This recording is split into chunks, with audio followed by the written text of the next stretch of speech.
Oi, gente. Ó, Sabedoria Pastoral, trilhando o caminho entre a ingenuidade e o cinismo, de David W.F. Wong.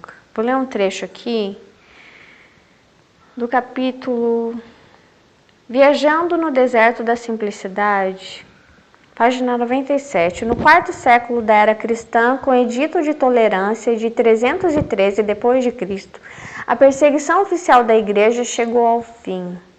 Até então, houvera muitos heróis da fé. Os cristãos tinham sido presos, torturados e mortos. Histórias inspirativas de mártires e martírios tinham movido o coração dos fiéis. Com o fim da perseguição, porém, a linguagem dos heróis também terminou. A igreja ficou morna e os fiéis ficaram inquietos.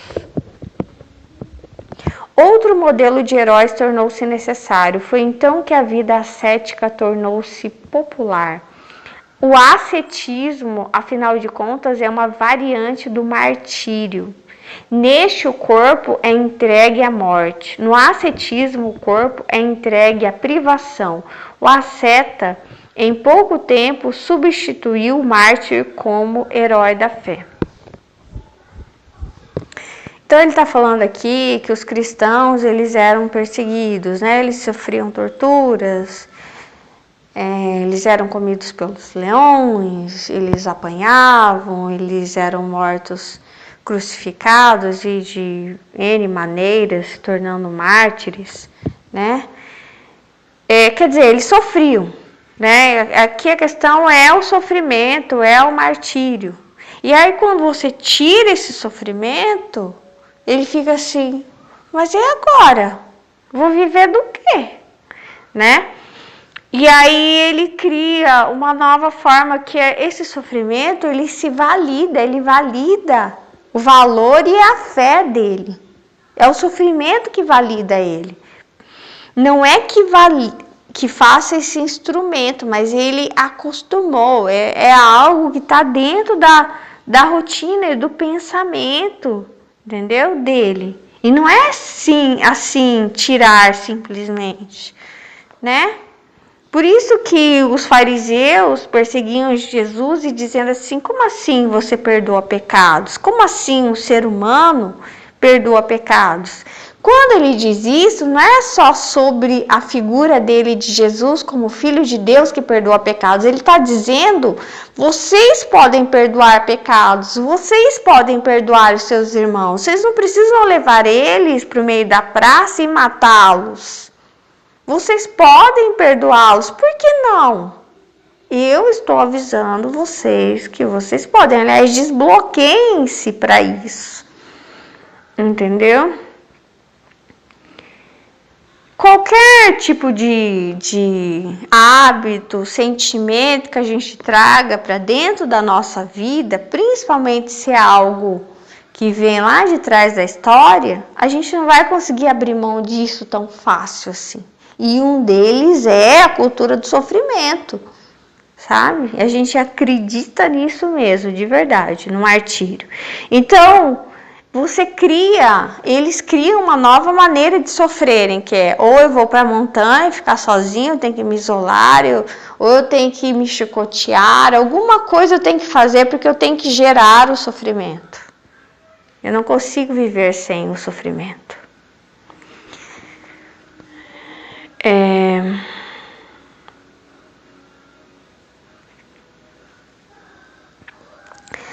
Aí,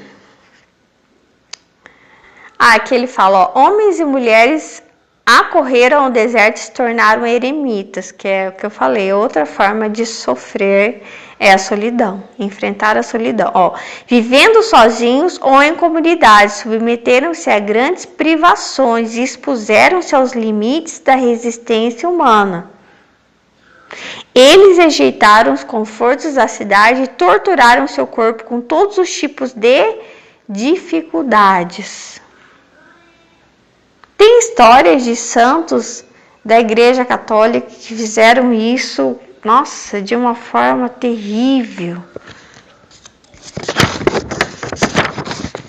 Horrível mesmo, que eu lembro que eu procurei uns filmes, tem alguns anos atrás para assistir, de uma mulher da Igreja Católica que foi beatificada, e que eu fui assistir o filme, né, que muita gente acredita nela, e eu fiquei assim horrorizada com as coisas que ela fazia, que ela judiava do próprio corpo, entendeu? Que ela acreditava que aquilo levava a Deus.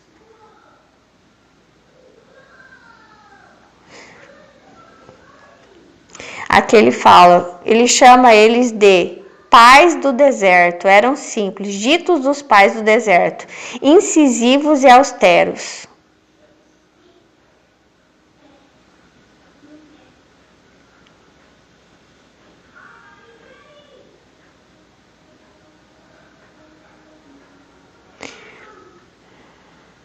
Enfim. E aí, como Deus está falando muito sobre os pares, sobre homem e mulher, eu venho trazer e pensar um pouquinho aqui com vocês sobre isso. E eu vejo a mulher como esse ser que acredita na cultura do sofrimento, que acredita no sofrimento e que de alguma forma ela precisa se chicotear. Ela precisa sofrer e ela cobrar das outras mulheres que elas também se batam e se privem e sofram. Porque como o homem ele tem muito poder físico, poder mental, porque ele é o líder, ele é o cabeça, ele foi feito primeiro, ele foi feito para liderar a mulher.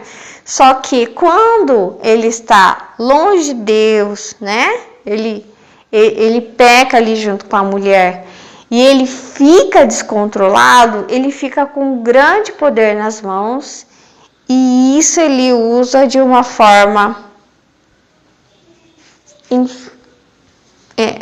sei se é infantil, como uma força, sabe, que ele não sabe onde colocar a força, né? Ele é como uma coisa que está para explodir, uma força física, então ele é violento, ele cria guerras, ele é violento com a mulher, ele usa essa força de forma sexual, então ele se torna promíscuo. E a mulher vendo tudo isso, isso eu falo um pouco, e eu não tinha muita noção disso quando eu escrevi A Linda das Mulheres Proibidas. É um pouco sobre isso, como ela se sente vendo ele fazendo um monte de besteira, sabe? Ela se sente assim, meu Deus, sabe? Então, assim, A Linda das Mulheres Proibidas é um pouco sobre isso. E ela se torna proibida justamente porque ela começa a fugir dessa força descontrolada dele, enfim, ela começa de alguma forma a se posicionar e dizer: eu não aceito essas coisas, eu não sei lidar com essas coisas, entendeu? E as mulheres proibidas, elas acabam se fugindo e formando uma comunidade assim à beira de um lago, daí que cria uma lenda, né? Enfim. E aí eu vejo essa mulher como ele no uso de todas as capacidades dele, mas de uma forma descontrolada, sabe? E ela não. Ela bloqueia as suas capacidades, até porque ele de certa forma ele cobra isso dela, e ela se torna esse ser austero que se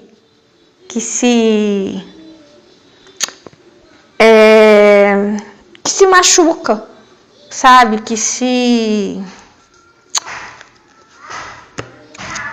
como é que ele fala aqui? Deixa eu ver se eu acho.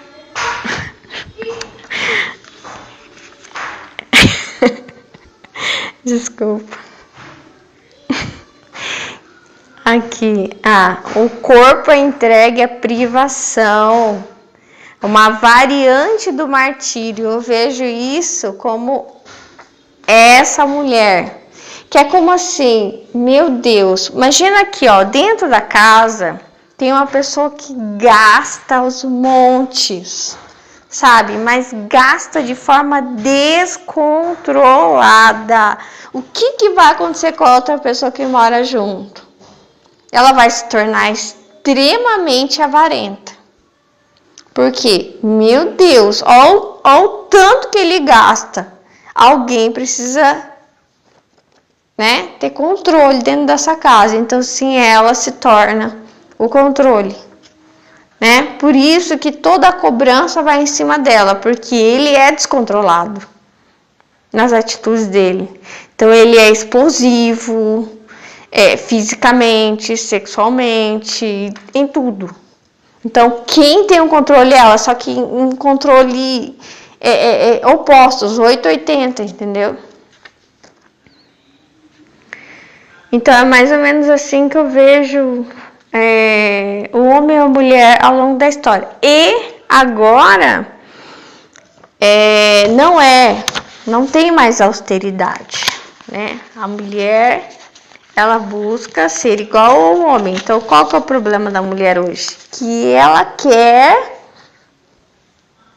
liberar todas as capacidades dela, e não só as dela, as que ela não tem, as capacidades dele, usar todo o direito dela de se comportar da mesma forma como ele se comportou ao longo da história.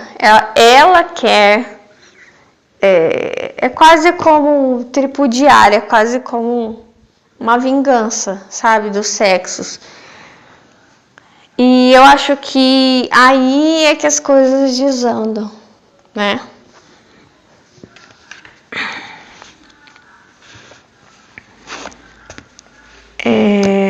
Aí é que as coisas realmente ficam ruins, porque é meio que uma coisa assim, imagina que dentro da casa tem uma pessoa que se comporta bem, né, e que até sofre que o outro não se comporta bem, né? Pode ser que o outro xingue, traia, bata e faça N coisas horríveis, mostrando o quê? Um descontrole de poder, né? E, em vez desse que é descontrolado, aprender com o outro, que é mais respeitoso e controlado, né, do seu próprio ser. Em vez desse que é descontrolado aprender com o outro que é mais, né, contido, resolve aprender a ser também descontrolado. É o que acontece com a mulher. Agora eu aprendi como ser você. Aprendi como ser como você. Aprendi como ser violenta. Aprendi como ser promíscua. Aprendi como ser exatamente como você. Eu quero ser exatamente como você. Então, para mim, esse é o grande problema. Quando a mulher, ela quer copiar todas as qualidades masculinas e principalmente os defeitos.